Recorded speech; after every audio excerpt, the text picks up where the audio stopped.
care about the state of democracy, there shouldn't be sides on this.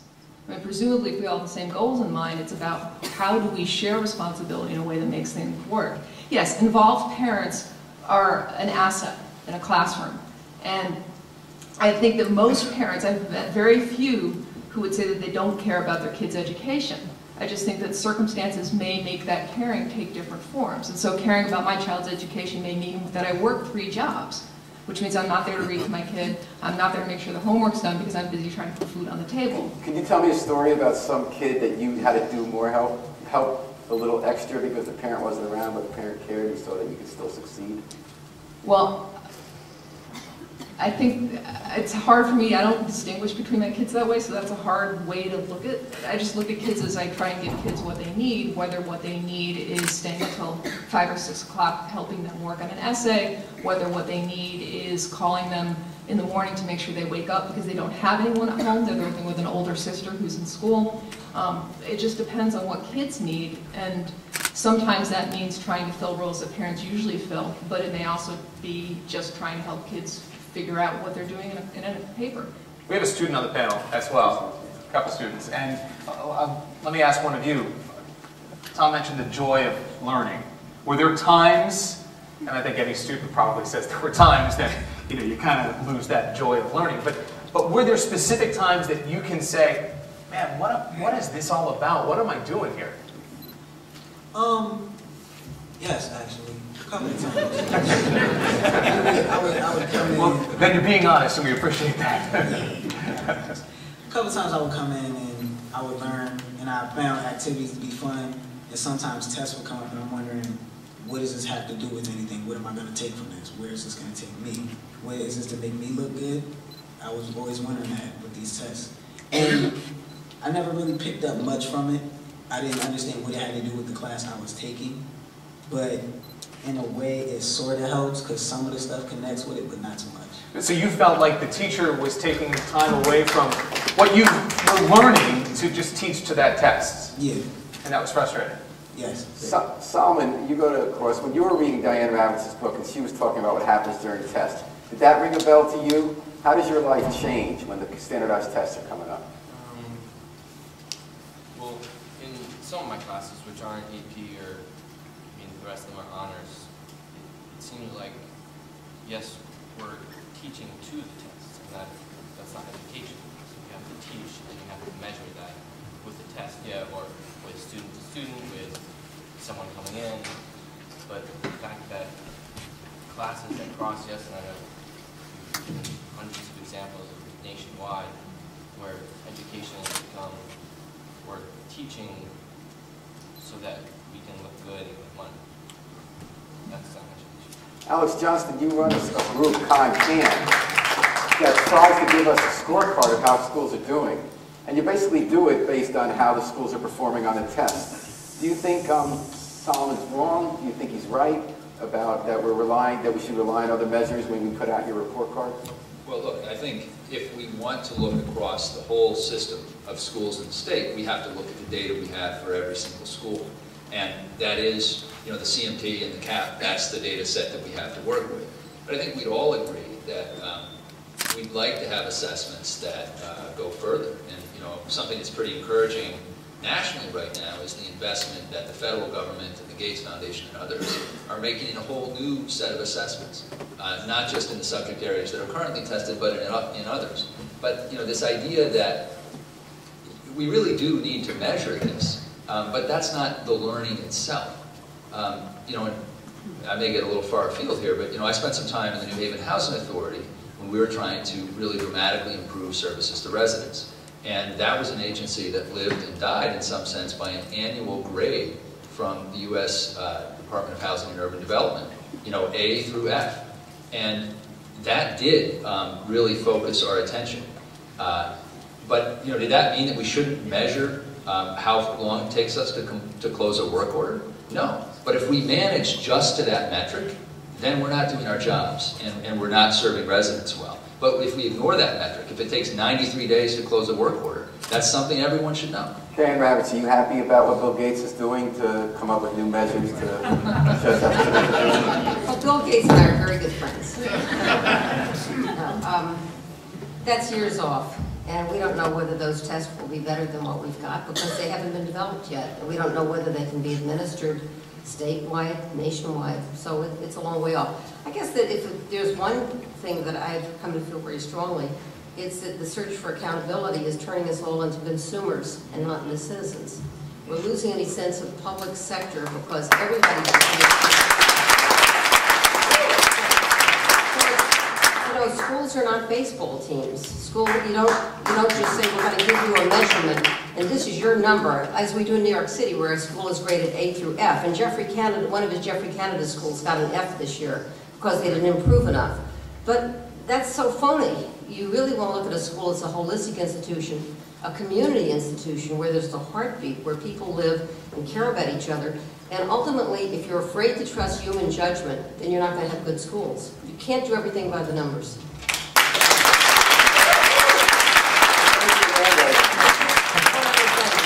I don't want to come across as I'm against testing. I actually think that testing is very valuable, but it should be used to help people, to help students and to help teachers get to be better students and better teachers, and not to be used to hand out money as bonuses and not to be used for contracts. And that's where it is. And I think a lot of times it is kind of the quick fix of you look for a score.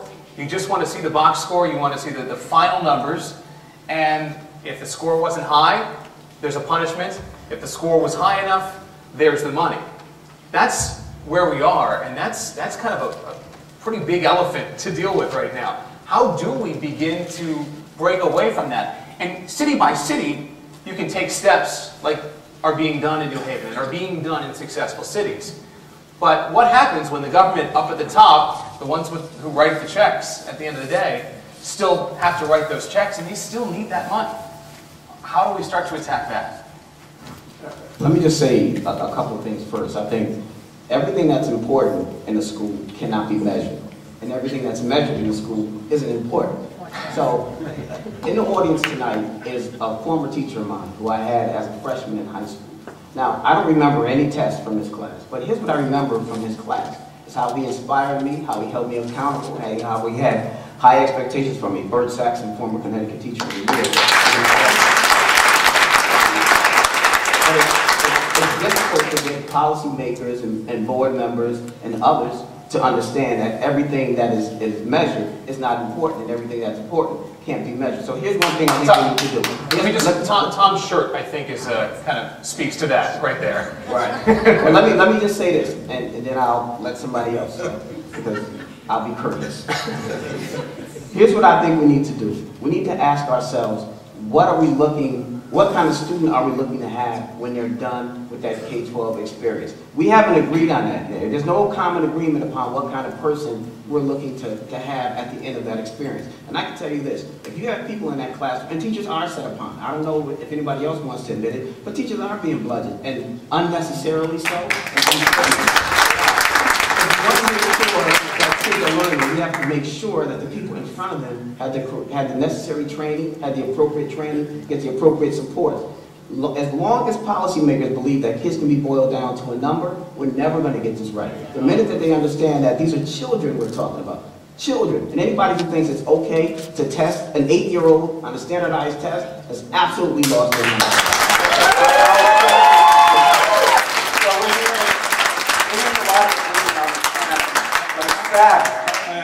We're hearing a lot of agreement on this panel. In fact, the majority of the country who makes the rules, Democrats and Republicans, disagree with you guys.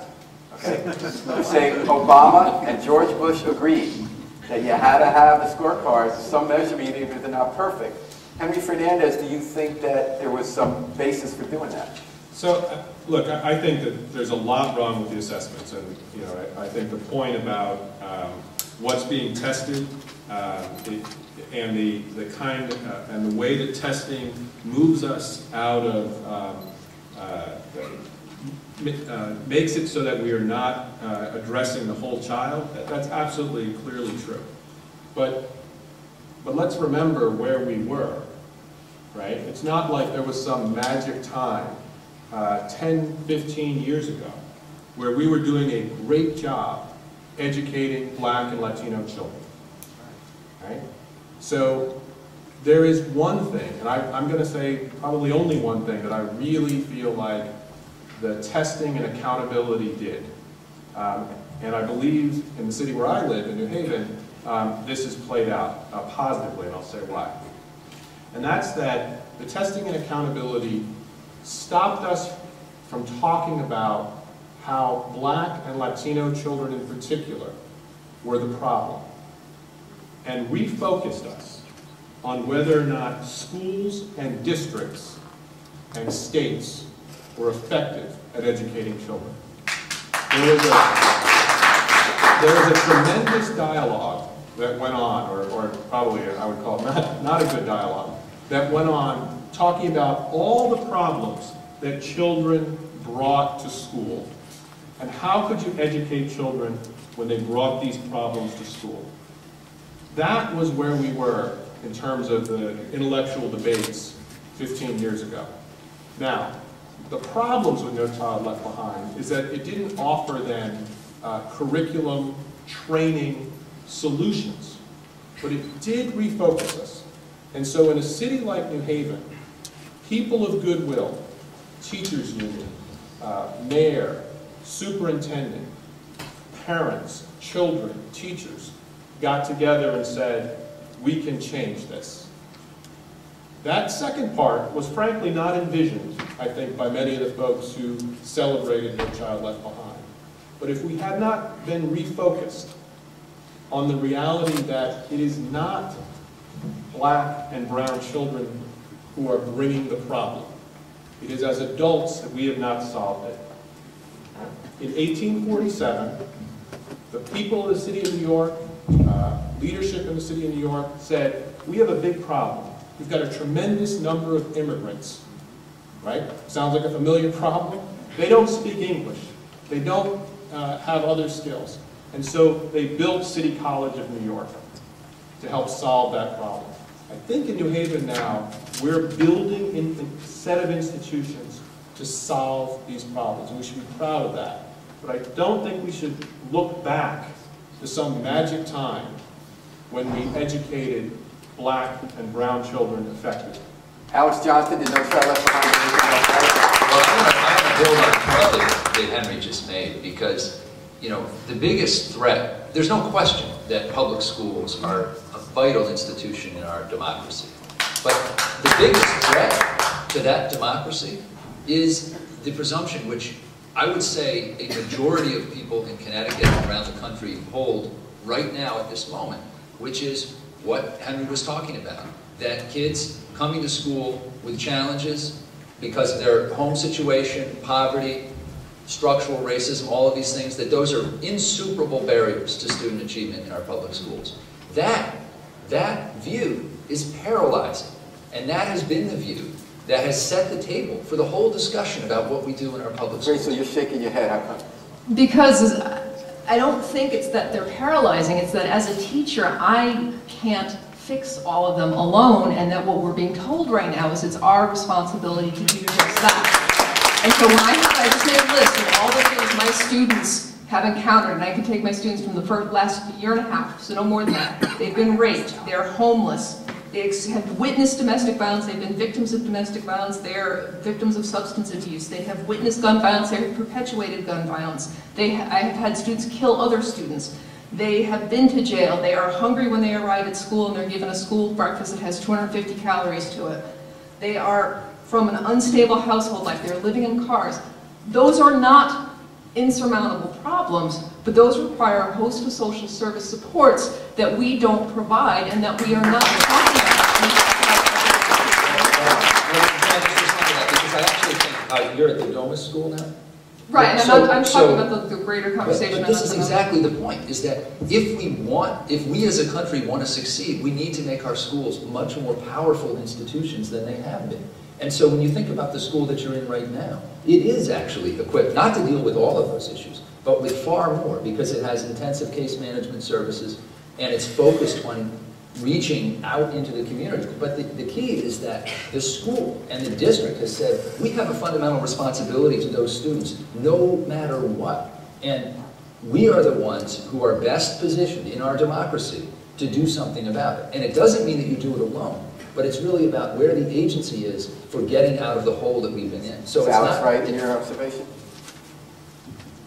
I think that talking about a school of 48 kids in a system that has how many thousands of kids is where I'm talking about students that are not just in my school, but were in Cross for my 11 years there, is not really talking about the whole conversation. I mean, if you can look at the per pupil expenditure of things like, they mangle the name, the Harlem Children's Zone, is that Jeffrey Canada? Yeah. And what the per pupil expenditure there is, or what, it's huge, or what Domus itself spends at Stafford Academy, which is about $21,000 a year. So there are huge amounts of per pupil expenditures. If we can actually take that and apply it to the 90-something% of kids who are not in charters, great. Where's that money going to come from? Who's going to tell the public that? We see a lot of game playing. We see cheating scandals across the country because the scores have become so important. We see states gaming the system and literally lowering the standard so that they can claim more children are proficient. We see the narrowing of the curriculum in many places across the country. And the missing element is this. We're now saying, and we've said it, some people have said it tonight, teacher is the most important factor, but it's not true. The family is the most important factor. And I'm not saying this is an opinion. The economists all agree. Families contribute 60% of the variation in test scores. Teachers and the most conservative economists, like Eric Hanushek, who's quoted in Waiting for Superman, says that the teacher's effect on test scores is between 7.5% to 15%. That makes the teacher the most important factor inside the school. But far more important is the effect of family, and that mostly means income. And so the elephant in the room is poverty, which we have not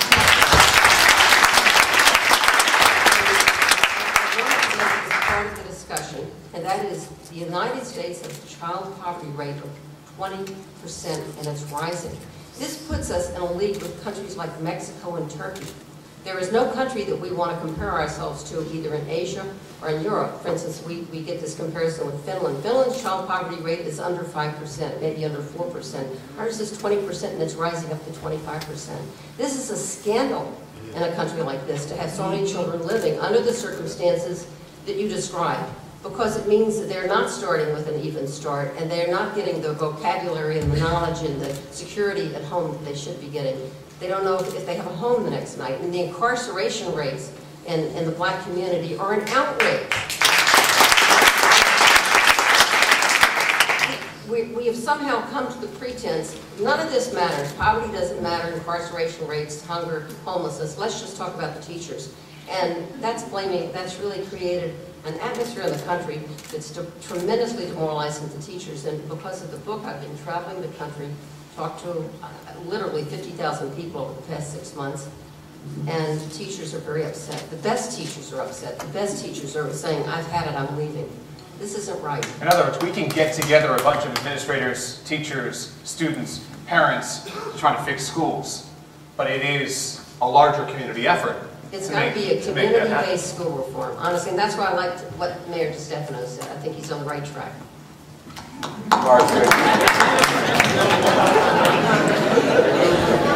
Do you vote in New Haven?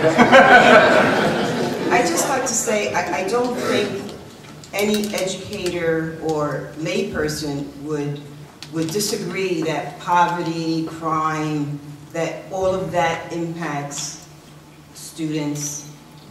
But we can't use that as an excuse, because for too long people said, oh, that child's so poor, don't worry about it. You know, let's get him a meal. And that child comes from a single family home, so we don't have to work so hard for that one. I think the message is that in spite of the obstacles, that the adults have to do as much as possible to make sure that child succeeds. I was one of those kids. My mother did not speak English, single family home, and it was the school, it was my teachers who made the difference in my life. So yes, family is important, but for those of us who don't have that, the school, those teachers become family.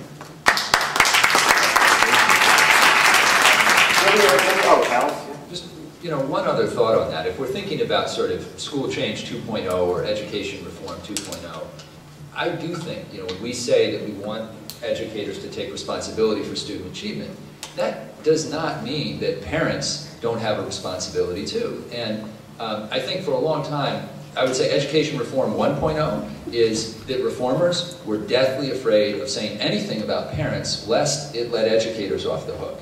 I'm hopeful that maybe, particularly in a community like New Haven, we're past that point, right? We've got a framework in place where educators are focused on what they're responsible for. But maybe now it's time to start a conversation about, if we believe in professional development for teachers, if we think that teaching is something you can get better at, what about parenting skills too? There are, and with a 3-month-old at home, I'm realizing there's no manual. Nobody tells you how to do this stuff. And a lot of it is actually profoundly counterintuitive. Good parenting doesn't just come down from on high. And that, educators can actually take some steps to be proactive in engaging parents around some key parenting skills. And there's a very interesting project going on right now, developing a set of instructional videos that schools can show to groups of parents. And I'm hopeful that that's something we can bring to New Haven and elsewhere around the state, because it doesn't get you paralyzed and stuck where educators are blaming parents. It's saying, hey, there's actually something real to learn. But does that work with parents? I know that in New Orleans and Washington, there have been a lot of press accounts about ambitious new schools where the parents said, these young teachers talk down to me, they don't understand my kids, they're trying to teach me how to be a parent. They've actually pulled their kids out of those charter schools that have very high success rates. Is Alex right? Do you think that's going to work to have teachers show videos to parents about how to be better parents? It always works. I mean, we as parents, we don't know everything. Like Alex was talking about, we don't come with a manual. So it's always helpful for me to go and learn new ways in how to help my child to, finish a homework. For instance, I remember when my child was in Betsy Ross, and she was bringing some really tough math problems. And she was expecting me to teach her or to, to help her, but I couldn't if I didn't have a textbook. So what'd you do? So what I did was this is when I started with Teach Our Children, and this is when we started talking about, we need textbooks. We need these children to come home with textbooks in order for us as parents to help them, because I haven't been in school in years. So but it's not fair. It doesn't apply to us. I just thought it was wonderful that people were fighting to be able to get their kids to go to New Haven public schools. I thought that was spoke volumes about how much people are coming to believe in the teaching and the leadership and the partnership that's going on. And they also want to be able to send their kids to college for free. I mean, that's right, but I think that's part of it too. I think that's right. Except you've got to have you got to be willing to say, okay, but I believe they can educate my kid. And I think people are now saying that. A wide range of people are saying that. But New Haven Promise, like the effort for reform, where you have the union and you have teachers and you have the mayor's office and you have leadership of the district all working together, and now you throw in the university too. I don't know that we would have been having this conversation in a full room with lots of people watching online a year ago. But now this is the issue in this city. Educating our children is now the issue in this city. And whether we agree on the details, I think that's a great place for us to be. At least we're talking about it. I think we're getting the wrap zone. I think we have perhaps probably gone over our time. Okay, but there's no system that I've ever been aware of in the home visits that I've made over the years where the family had some system through the school where they came out with a social worker, with an educator, help mom to set up the table at home. Can be your kitchen table, doesn't have to be anything fancy. And to be able to have the feedback with the teacher where you say, John doesn't know how to do problems 2, 3, 4, 5, 6.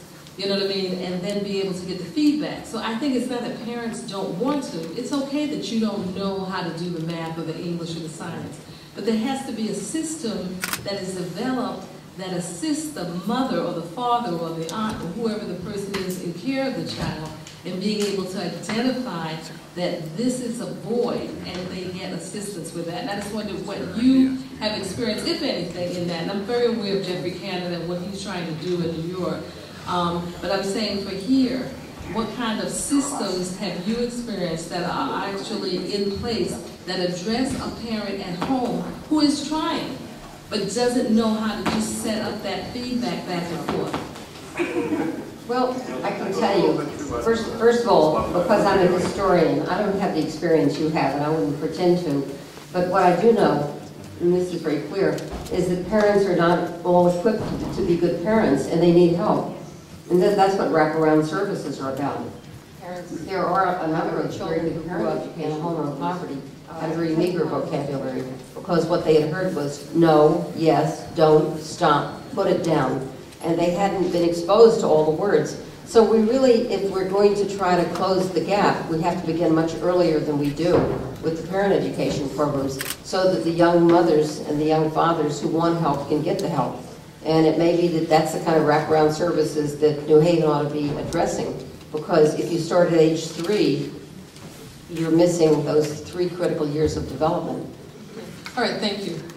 Take a question, brother there.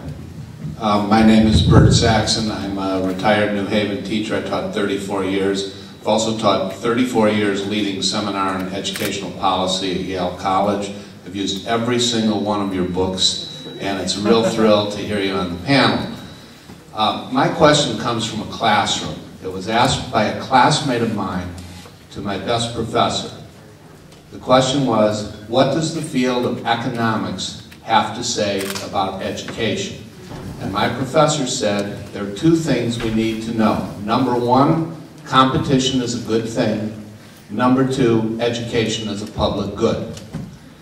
If you put those 2 statements together, do you believe that we must support the charter school movement at the same time we resist every attempt at privatization, turning schools over to business, and recreating something similar to the healthcare system where a small number of people get rich and the rest of us cannot earn a living? First of all, the greatest tribute was paid to you tonight by your former student, who thanked you. So, you've already earned your bona fides tonight. I've been very disturbed. You know, as I said, I'm a historian. I've been writing about education for many, many years. I've been very disturbed about how over the last dozen years or so, all of education policy is now determined by economists. You don't anymore look to Oscar Lewis or to you know, the John Deweyites about, or we're not even looking at cognitive science about how children learn, or the conditions in which they learn, or the conditions of the classroom. Instead, we're only looking at data. And one of the reasons that I found myself turning away from the very conservative, wherever it was, into what I think of myself now as being very independent is that I just got really disgusted with this economic view of life, because I think these are children, they're not data points.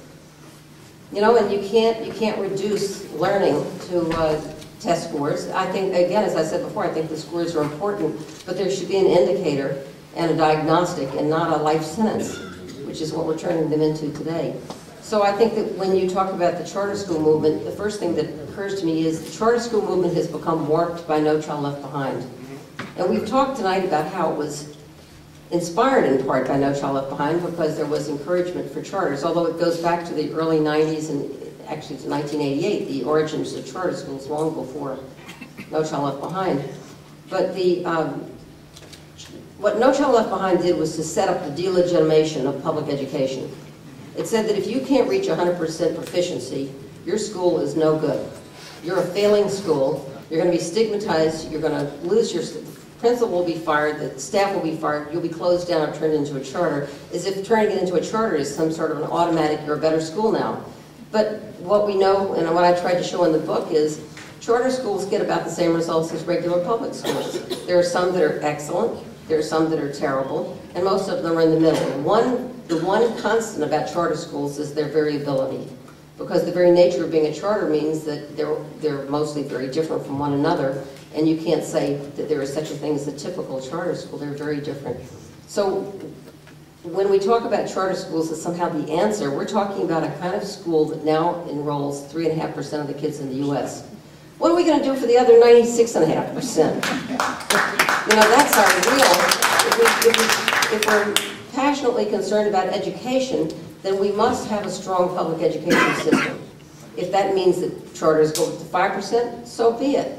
But the 95% are that this is what we must focus on. Let the charters do their best, but they should do it in collaboration and support of public education, and not in the spirit of we're competition and we're going to put you out of business. So I don't agree with the economists, by the way, about competition. I don't think that schools get better by competing. I think what happens when schools compete is that they focus too narrowly on test scores, and they actually become worse schools. They may get their scores up, but they'll be worse schools because they will minimize the kind of rich curriculum that all children need. Children need a reason to come to school. They don't come to school to be tested. They come to school because they want to be in the band, they want to be in the chorus, they want to be in the play, they want to do dramatics, things this kind of thing. That's a long-winded answer to your question. I don't agree with that competition, but I do think we need a strong public education system. That's where the future of our nation lies. And if the charter sector flourishes, that so be it, but it's never going to be a replacement for public education. What about privatization? I think the privatization is happening now through the charter movement, because now we see charter chains moving in, and some of them are for profit, some of them are non-profit, but they may as well be for profit. There was a story in the Daily News just the other day about a charter in New York City, 450 students, and the woman who runs it, not the principal, but the rainmaker, pays herself almost $500,000 a year. This is a profitable enterprise.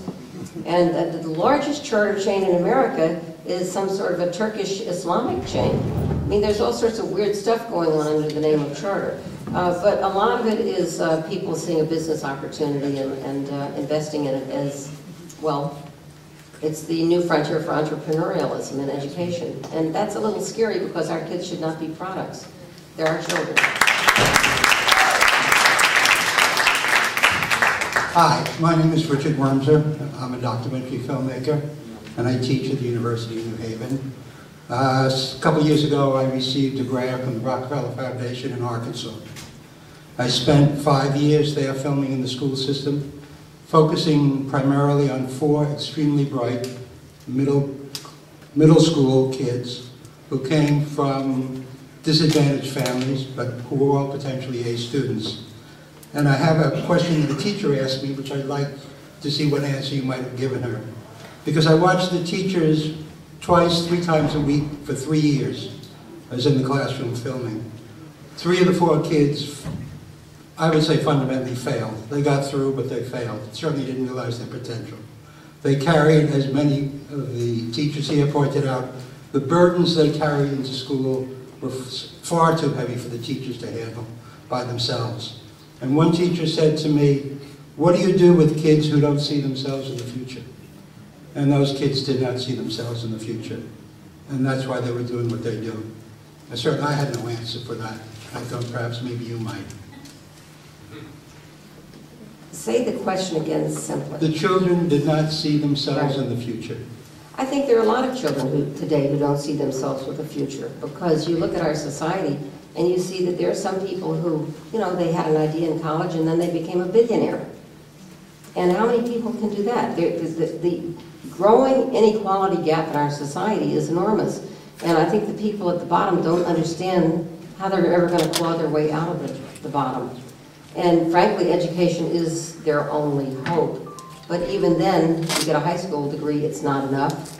And today, I can't tell you how many college graduates I know who are looking for work, or who need a college diploma, so I was told the other day by a friend, to get a job waitressing.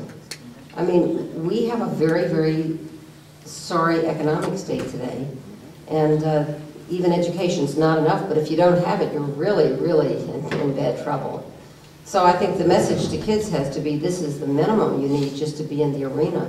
But without it, you're in serious trouble. But what's the message to teachers? What's the message to teachers? Teachers, How I mean, can- this is one of the things I get very passionate about, is I think there is, right today, the current national atmosphere of beating up on teachers. And I think it's so outrageous because, on the one hand, we're saying we want better education, but we're going to squash the teachers and make them pay. And it discourages people from going into teaching. It discourages people who are in teaching. And I think that we all as a society ought to be thanking teachers every day because they have, well, I had a blog today where I took Bill Gates to task, and I said in the blog, you know, I don't understand why you spend so much time trying to figure out how to cut some teachers' pay. You know, saying that you shouldn't get paid extra for a master's degree and you shouldn't get paid extra for experience. And here's a guy who makes more in an hour than most teachers make in a year. And I suspect that the secretaries at Microsoft make more than the average teacher. But that doesn't seem worthy of. Teacher America produces 8,000 who agree to stay for 2 years. This is not an answer to any problem I can think of.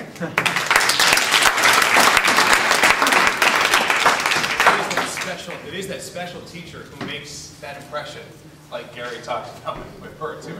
And you got to have that special teacher. You know, and as Gary said, no, I think it was the superintendent who said, we need people who are going to make a profession out of teaching. We don't need people who come and go. My name is Stanley Heller. Back in the late 60s, I did one of these quickie certification routes, and it was not a good idea. I struggled for years.